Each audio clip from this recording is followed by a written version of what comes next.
Hello नमस्कार दोस्तों, स्वागत है आपका हमारे चैनल पर।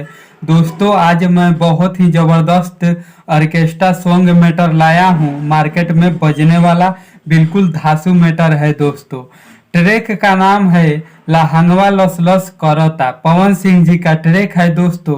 तो इस ऑर्केस्ट्रा सॉन्ग मैटर को सुनने से पहले मुझे आप सबसे रिक्वेस्ट है कि अगर आप अपने भाई के चैनल पर नया हैं तो चैनल को सब्सक्राइब करके बगल में बेल आइकन की घंटी जरूर दबाइएगा हमारा वीडियो सबसे पहले देखने के लिए। तो चलिए दोस्तों, देरी ना करते हुए आज का ऑर्केस्ट्रा सॉन्ग मैटर को देखा जाए और सुना जाए कैसा है। उलट पलट देह देले बाड़ तूर, देले बाड़ तूर राजा देले बाड़ तूर। छोटे चाका जगह हमें बड़ देलहूर, बड़ देलहूर राजा बड़ देलहूर। उलट पलट देह देले बाड़ तूर, छोटे चाका जगह हमें बड़ देलहूर। चलहू के फाल नहीं पड़ता, पड़ता नहीं पड़ता।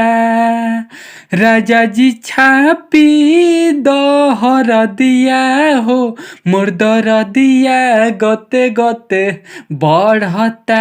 राजा जी छापी दहर दिया हो, मोर दर दिया गते गते बढ़ता। उलट पलट देह देले बाड़ तूर, देले बाड़ तूर राजा देले बाड़ तूर। छोटे चाका जगह में बड़ देलहूर, बड़ देलहूर राजा बड़ देलहूर। उलट पलट देह देले बाड़ तूर, छोटे चाका जगह में बड़ देलहूर।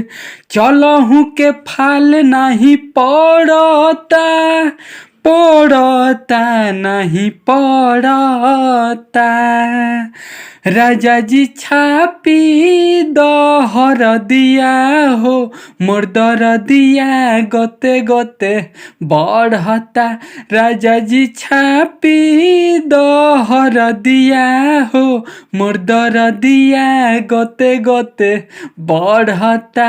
राजा जी छापी दहर दिया हो, मोर दर दिया गते गते बढ़ता।